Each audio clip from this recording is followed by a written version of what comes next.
अस्सलामुअलैकुम friends and welcome to everyday physics. तो guys आजकल रोज़े चल रहे हैं। उम्मीद करती हूँ आप लोगों के रोज़े अच्छे जा रहे होंगे। अभी मैं 11:15 पे आई हूँ और पंखा बंद करके मैंने रिकॉर्डिंग स्टार्ट कर दी है। मैं अपने रोज़े का इम्तिहान ले रही हूँ ताकि आप लोग पढ़ लिख जाएं और आप लोगों को जो चीज़ें मुश्किल लगती हैं थर्मोडायनेमिक्स में, वो मुझे लगा कि शायद मैं इजी वे में एक्सप्लेन कर सकती हूँ, तो मैंने उसको इसलिए स्टार्ट किया। ये इनिशिएटिव सिर्फ इसलिए था कि मुझे लगा कि आई कैन डू इट, और इंशाल्लाह हम जो फ्यूचर वीडियोज़ हैं उसमें थोड़ी और बेहतरी लेके आएंगे। तो यू विल सी, इंशाल्लाह हम बहुत अच्छे तरीके से इसको चैनल को आगे लेके जाएंगे। ये सिर्फ आपकी लव एंड सपोर्ट की वजह से है। तो चलिए, हमने पहले कहाँ पे ख़त्म किया था? हमने ख़त्म किया था कार्नट्स हीट इंजन की बेसिक्स पढ़ी थी हमने। तो अब हमने उसके स्टेप्स पढ़ने हैं, ठीक है। तो ये जो इंजन है ये 4 बेसिक स्टेप्स में डिवाइड हुआ है। सबसे पहला स्टेप है आइसोथर्मल एक्सपेंशन। अगर तो आपने आइसोथर्मल और एडियाबैटिक कॉन्सेप्ट नहीं पता आपको, तो आप हमारी इस प्लेलिस्ट में जाएं और जहां मैंने आइसोथर्मल और एडियाबैटिक के बारे में पढ़ा है आप वो समझें, क्योंकि जब तक आप वो नहीं समझेंगे आपको ये कॉन्सेप्ट नहीं समझ आएंगे, ठीक है। एक बेस से लेके आए हैं हम और यहाँ पे हम एंड कर रहे हैं यानी इस चैप्टर को। तो एंडिंग वीडियो सबसे पहले ही नहीं देख सकते, पहले नॉवल का स्टार्ट पढ़ना पड़ता है ना। तो आइसोथर्मल एक्सपेंशन है। आइसोथर्मल का मतलब होता है कि टेम्परेचर जो है वो कांस्टेंट रहने लगा है। एक हमने ऐसा सेटअप बनाना है जिसमें हमने टेम्परेचर को क्या रखना है, कांस्टेंट रखना है, और हमने एक्सपैंड करवाना है गैस को। गैस किस तरीके से एक्सपैंड होगी? जब आप उसको हीट दोगे। तो चलिए एक सेटअप बनाते हैं। हमने एक कंटेनर लिया, ठीक है, उसके अंदर हमने कुछ वर्किंग फ्लूइड डाला। हमने कोई वर्किंग फ्लूइड डाला, वो आइडियल गैस हो सकती है, ओके। उसके ऊपर हमने पिस्टन लगा दिया और वेट्स रख दिए। बहुत छोटे छोटे छोटे छोटे छोटे छोटे वेट्स रखने हैं आपने उसके ऊपर, ठीक है। और अब हमने क्या करना है, हमने आहिस्ता आहिस्ता करके उन वेट्स को उठाना है, बहुत स्लोली स्लोली। अब इस स्लोली का मतलब क्या है कि हमने इतने स्लोली स्लोली उठाने हैं कि कोई टेम्परेचर का डिफरेंस ना पैदा हो। वो जो चीज़ है वो आइसोथर्मल रहे, टेम्परेचर जो है वो कांस्टेंट रहे। अगर हम एकदम से कर देंगे तो टेम्परेचर में एब्रप्ट चेंज आएगा, एकदम से चेंज आ जाएगा, और हमने टेम्परेचर के अंदर कोई चेंज नहीं लेके आना, ठीक है। तो हमने क्या किया, हमने उसके ऊपर वेट्स रख दिए और हमने उसके ऊपर से वेट्स उठाना शुरू किए, और नीचे से हमने क्या किया, हमने इस पूरे सिस्टम को सोर्स के ऊपर रखा। अब सोर्स के ऊपर रखने का मतलब ये है कि हमने उसको हीट दी। जैसे चूल्हे के ऊपर आप रखते हो ना, कोई हांडी रखते हो, इसी तरीके से हमने सोर्स के ऊपर क्या रखा है, अपने इस कंटेनर को रखा है, और नीचे से हमने हीट दी। जब हम नीचे से हीट दे रहे हैं तो गैस के अंदर हीट जा रही है, ठीक है। गैस के अंदर क्या कर रही है, हीट जा रही है, और हीट की वजह से गैस एक्सपैंड कर रही है। और समझने वाली बात यह है कि जो इंटरनल एनर्जी होती है ना, वो किस पे डिपेंड कर रही होती है, टेम्परेचर पे। इंटरनल एनर्जी टेम्परेचर पे डिपेंड कर रही होती है। यहाँ पर जब टेम्परेचर ज़ीरो हो गया, इंटरनल एनर्जी क्या हो गई, ज़ीरो हो गई। जो भी हमने हीट दी, according to first law of thermodynamics क्या होता है, आप जो हीट दो वो किस में चेंज हो जाती है, वर्क डन में चेंज हो जाती है, और इंटरनल एनर्जी में। यहाँ समझने वाली बात यह है कि क्योंकि टेम्परेचर ज़ीरो है, टेम्परेचर का डिफरेंस ज़ीरो है, तो इंटरनल एनर्जी क्योंकि टेम्परेचर पे डिपेंड कर रही होती है, उसका इंटरनल एनर्जी भी ज़ीरो हो गई। तो जितनी भी हमने हीट दी थी, it is totally converting into work. जो भी हम हीट देंगे वो सारी वर्क में कन्वर्ट हो जाएगी और इस पिस्टन को ऊपर पुश करने में यूज़ हो जाएगी। अच्छा, अब इसके ग्राफ की तरफ देख लेते हैं। इसका ग्राफ जो पीवी ग्राफ है ना, पीवी ग्राफ वर्क से रिलेटेड होता है, ठीक है, क्योंकि वर्क को हम पी और वी की फॉर्म में देखते हैं ना। तो इसका जो पीवी ग्राफ है उसमें आइसोथर्मल एक्सपेंशन में पी से वी की तरफ एक कर्व बनेगा। और पी से वी की तरफ क्यों बनेगा, क्योंकि वॉल्यूम जो है वो इंक्रीज कर रहा है, V1 से V2 की तरफ जा रहा है। ऐसी बात है ना, वॉल्यूम इंक्रीज कर रहा है, एक्सपेंशन हो रही है, ठीक है। और क्योंकि ये बहुत स्लो स्लो प्रोसेस है, इसीलिए ये कर्व भी बहुत ढीले ढीले से बना है। आप एडियाबैटिक एक्सपेंशन में देखोगे कि एकदम से ग्राफ जो है वो नीचे की तरफ आएगा, ठीक है, एकदम से ग्राफ नीचे की तरफ आएगा, तो वो उसकी स्लोप जो है वो ज़्यादा होगी, उसकी स्टीपनेस ज़्यादा होगी। ये इतना स्टीप नहीं है। सेकंड स्टेप क्या है, सेकेंड स्टेप है हमारे पास एडियाबैटिक एक्सपेंशन। एडियाबैटिक ये लफ्ज़ भी बहुत फैंसी सा लफ्ज़ है फिज़िक्स में। और एडियाबैटिक हमारे पास वो प्रोसेस होता है जिसमें हमारे पास हीट का चेंज ज़ीरो हो जाए। हीट अगर कांस्टेंट हो जाए यानी 5 हो जाए, तो जो हीट का चेंज है 5 माइनस 5 वो भी ज़ीरो हो जाएगा, फाइनल माइनस इनिशियल ज़ीरो हो जाएगा। अब हमने यहाँ पे क्या सेटअप तैयार किया है, हमने ये सेटअप तैयार किया है कि उस जहाँ पे हमारे पास आइसोथर्मल एक्सपेंशन हुई थी, हमने उस चीज़ को, हमने उस पूरे कंटेनर को एक स्टैंड के ऊपर ला के रख दिया। और स्टैंड क्या है, स्टैंड इंसुलेटिंग है। जो हमारे पास सोर्स था वो कंडक्टिंग था इसीलिए वो नीचे से हीट ले रहा था। ठीक है, जिस तरह हांडी होती है आयरन की, स्टील की, वो हीट एब्जॉर्ब करती है ना, लेती है। तो इस प्रोसेस में हमारा सेटअप क्या था कि हमने उसी कंटेनर को लाकर अब स्टैंड के ऊपर रख दिया, और ये इंसुलेटिंग स्टैंड है। इंसुलेटिंग स्टैंड के ऊपर रखने का क्या मकसद था? अब देखिए, गौर करें। मकसद ये था कि हीट का कोई लॉस ना हो। अगर हीट का कोई लॉस नहीं हो रहा, ना कंटेनर से बाहर निकल रही है, ना नीचे बेस की तरफ से बाहर निकल रही है हीट, ना ऊपर की तरफ से, तो हीट तो ट्रैप हो गई। हीट के अंदर कोई चेंज आएगा? नहीं आएगा। अब हीट के अंदर ज़रा भी चेंज नहीं आएगा। ठीक है, तो हीट जो है वो ज़ीरो हो गई।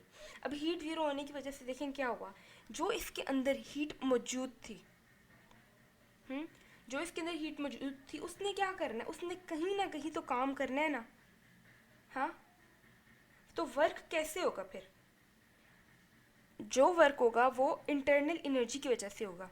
जो गैस के अंदर इंटरनल एनर्जी पैदा हुई हुई है ना, पहले हमने उसको हीट दी थी, उसके अंदर उस टाइम पे कोई इंटरनल एनर्जी नहीं थी।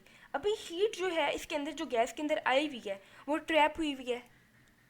हीट कहीं भी नहीं जा सकती बाहर। हीट ने अब क्या करना है, एक्सपैंड करना है। जो उसके पास एक्स्ट्रा हीट थी उसने सारी निकाल देनी है, किसमें, वर्क में। तो अब जो इंटरनल एनर्जी की वजह से काम होगा, और गैस जो है वो खुद से एक्सपैंड करेगी। पहले तो हम उसको हीट देके एक्सपैंड करा रहे थे, ये वाली जो गैस है ये खुद से एक्सपैंड करेगी, और ये इंटरनल एनर्जी की वजह से एक्सपैंड करेगी। तो यहाँ पर इसकी इंटरनल एनर्जी जो है वो फॉल करेगी। पहले इंटरनल एनर्जी में कोई चेंज नहीं आ रहा था, अब आएगा। अब इंटरनल एनर्जी के अंदर चेंज आएगा और इंटरनल एनर्जी फॉल करेगी, और इसकी वजह से टेम्परेचर जो है वो भी फॉल करेगा। ओके, थर्ड स्टेप में हमारे पास क्या है, थर्ड स्टेप में हमने क्या करना है, आइसोथर्मल कंप्रेशन होना है। कंप्रेशन मतलब आप प्रेशर लगा रहे हो और ख़ुद से काम कर रहे हो गैस पे। अच्छा, एडियाबैटिक एक्सपेंशन का ग्राफ देखना था हमने। इसके ग्राफ ऐसा है कि पी से वी की तरफ हम जाएंगे, एक कर्व बनाएंगे, लेकिन वो कर्व बिल्कुल स्ट्रेट लाइन की तरह का होगा। मतलब बिल्कुल स्ट्रेट लाइन की तरह नहीं, लेकिन बहुत हल्का सा कर्व होगा पी से वी की तरफ। तो इसमें वॉल्यूम का चेंज देखिए कितना कम आया, और आइसोथर्मल एक्सपेंशन में वॉल्यूम का चेंज कितना ज़्यादा आया था। जो एडियाबैटिक एक्सपेंशन होती है, एडियाबैटिक प्रोसेसेस होती हैं, वो बहुत फास्ट होती हैं। बहुत फास्ट इसीलिए होती है कि उनके अंदर हीट का कोई चेंज ना आए। ठीक है, आइसोथर्मल प्रोसेसेस के बारे में हमने पढ़ा था कि बहुत स्लोली हमने वेट्स को उठाना है, और यहाँ हम कह रहे हैं कि जो गैस जो है वो एक्सपैंड करेगी, बहुत फास्ट वे में एक्सपैंड करेगी, कि उसके अंदर कोई हीट का चेंज ना आए। सिर्फ इस वजह से ये ग्राफ भी बहुत स्टीप बनते हैं। अब जो एक्सपेंशन वाले केसेस थे ना, ये क्या है, ये work done by the gas है, और ये पॉजिटिव है। आप देख सकते हैं कि ये पॉजिटिव साइकिल है। यहाँ से यहाँ जब जा रहा है तो क्या है, ये पॉजिटिव वे में वॉल्यूम जो है वो इंक्रीज़ कर रहा है। वॉल्यूम इंक्रीज़ ही किए जा रहा है, फाइनल वॉल्यूम हमेशा ज़्यादा ही है एक्सपेंशन के केस में। लेकिन हम आइसोथर्मल कंप्रेशन की बात करेंगे। अब कंप्रेशन का मतलब है कि हमने खुद उस पर कोई काम करना है, हम खुद काम करेंगे। अब कंप्रेस करेंगे, हम क्या करेंगे कि हम जो हमने वेट उठाए थे वो स्लोली दोबारा से उसके ऊपर रखना शुरू कर देंगे। और यहाँ अब हमने क्या किया, पहले स्टैंड पे रख दिया था, इंसुलेटिंग चीज़ पे रखना था ना। ठीक है, अब हमने दोबारा से इसको उठा के किस पे रख दिया, सिंक पे रख दिया। और सिंक क्या जगह है, सिंक वो जगह है जहाँ पर हीट जो है अब वो लॉस होगी, यहाँ से हीट निकलेगी। सिंक बिल्कुल कंडक्टिंग है, परफेक्टली कंडक्टिंग है। हमने क्या किया, हमने वेट रखना शुरू किया। जो इसके अंदर हीट मौजूद थी वो किधर चली जाएगी, उसको रास्ता चाहिए जाने का। हीट को क्या चाहिए, रास्ता चाहिए जाने का। वो क्या करेगी, सिंक के थ्रू बाहर निकलेगी। अब ये इस प्रोसेस को देखें, आप इस प्रोसेस को देखें कि जो हीट साइलेंसर के थ्रू बाहर निकल रही होती है, या ऑटोमोबाइल में जो पाइप होते हैं उनके ज़रिए बाहर आ रही होती है, या फिर रॉकेट जब लॉन्च करते हैं तो उसके नीचे इतनी ज़्यादा हीट है जो निकल रही होती है, जो वेस्ट हो रही होती है, ये है वो सिंक। ये है वो जगह जहाँ से हीट निकल रही होती है। ठीक है, तो हम कोई ऐसा सिस्टम नहीं बना सकते कि जिस पे जो work done by the gas ही होता रहे। हमें कुछ ना कुछ काम करना ही पड़ता है। देखिए, अब इसमें दो प्रोसेसेस कौन से, एक्सपेंशन वाले work done by the gas. अब दो प्रोसेसेस रहेंगे कंप्रेशन वाले, work done on the gas. On the gas भी करना पड़ेगा, तभी तो वो साइकिल कंप्लीट होगा, तभी पॉजिटिव एंड नेगेटिव इक्वल होगा और वो स्टेट इक्विलिब्रियम में आएगी। ठीक है, तो अब हमने क्या किया, सिंक पे रखा। जो इसके अंदर एक्स्ट्रा हीट मौजूद थी वो किधर आई, वो सिंक के थ्रू बाहर आ गई। ये है वो हीट लॉस, ये है वो हीट जो लॉस हुई है। ठीक है, इस हीट की बात कर रहे हैं हम कि जो लॉस्ट हो जाती है थ्रू द सराउंडिंग। अब मज़े की बात यह है कि यहाँ पर भी इंटरनल एनर्जी के अंदर कोई चेंज नहीं आएगा क्योंकि आइसोथर्मल है, इसलिए डेल्टा टी को हमने क्या किया, ज़ीरो। और ये प्रोसेस इतना स्मॉल है कि टेम्परेचर के अंदर कोई चेंज नहीं आने देते। बहुत स्लोली स्लोली वेट्स को पुट करना है। वो हीट जो इनके अंदर मौजूद होगी, बगैर इंटरनल एनर्जी के अंदर कोई चेंज लाए, वो हीट जो है वो टोटली बाहर आ जाएगी, तो हीट रिलीज हो जाएगी। अब इसका ग्राफ अगर हम देखें तो देखें गैस क्या कर रही है, कंप्रेस कर रही है। इसकी जो इनिशियल स्टेट है वो ज़्यादा है। इनिशियली ये किस पे पड़ा हुआ है, 5 पे। ठीक है, और फाइनल वॉल्यूम इसका कितना है, 3 हो जाता है। तो 5 - 3 माइनस में चला जाता है, इसीलिए ग्राफ की शेप जो है वो वी से पी की तरफ जा रही है, यानी अब अपनी इनिशियल स्टेट्स की तरफ जा रही है, दोबारा से ए की तरफ जा रही है। ठीक है, लास्ट और fourth step adiabatic compression. Adiabatic का मतलब वही कि डेल्टा क्यू ज़ीरो हो जाएगा, और कंप्रेस कर रही है, एडियाबैटिकली कंप्रेस कर रही है, यानी ये इतना फास्ट प्रोसेस है। आपने कंप्रेस करना है तो वेट्स को बहुत जल्दी जल्दी पुट करना है। आपने वेट्स को बहुत जल्दी जल्दी पुट करेंगे तो क्या होगा, गैस कंप्रेस करेगी। गैस कंप्रेस करेगी, लेकिन गैस के अंदर कोई चेंज नहीं आएगा, हीट का कोई हीट चेंज नहीं आएगा। क्यों, क्योंकि प्रोसेस इतना फास्ट करते हैं कि हीट के अंदर कोई चेंज नहीं लाने देते। ठीक है, जो एडियाबैटिक प्रोसेसेस होते हैं ना, उनकी एक एग्जांपल है बर्स्टिंग ऑफ टायर। इससे आपको अच्छा आइडिया हो जाएगा। जो बर्स्टिंग ऑफ टायर है वो एकदम से होता है ना प्रोसेस। हाँ, जो बर्स्टिंग ऑफ टायर है वो प्रोसेस बहुत फास्टली नहीं होता, एकदम से टायर फटता है। अच्छा, अब इम्पॉर्टेंट बात यह है कि थर्ड स्टेप में हमने इसको सिंक के ऊपर रखा हुआ था। फोर्थ स्टेप में हमने कंटेनर को दोबारा ला के किसके ऊपर रख देना है, स्टैंड के ऊपर, यानी एक इंसुलेटिंग सरफेस के ऊपर ला के रख देना है। एडियाबैटिक में हमने इसको हमेशा स्टैंड के ऊपर रखा है, एक इंसुलेटिंग सरफेस पे, और आइसोथर्मल में हमने इसको कंडक्टिंग सरफेसेस पे रखे हैं, सोर्स एंड सिंक पे। तो एडियाबैटिक कंप्रेशन हो रही है, हम बहुत फास्टली वेट्स को पुट कर रहे हैं। अब जो हीट है उसको रास्ता तो नहीं मिल रहा कहीं जाने का, इंसुलेटिंग स्टैंड है, बेस भी इंसुलेटिंग, इसकी वॉल्स भी इंसुलेटिंग कंटेनर की, तो हीट क्या करेगी। हाँ, उस हीट ने कहीं ना कहीं तो कन्वर्ट होना है ना। तो हम जब उसको इतना पीसेंगे, इतना दबाएंगे, तो अगर हम, मतलब ऐसा है ना कि आप एक बस में बहुत ज़्यादा लोगों को डाल दो, बहुत ज़्यादा लोगों को घुसा दो, तो क्या होता है, हाँ, दम घुटता है ना, उनका इंटरनल एनर्जी बहुत ज़्यादा बढ़ जाती है, उनकी हीट एनर्जी बहुत ज़्यादा बढ़ जाती है।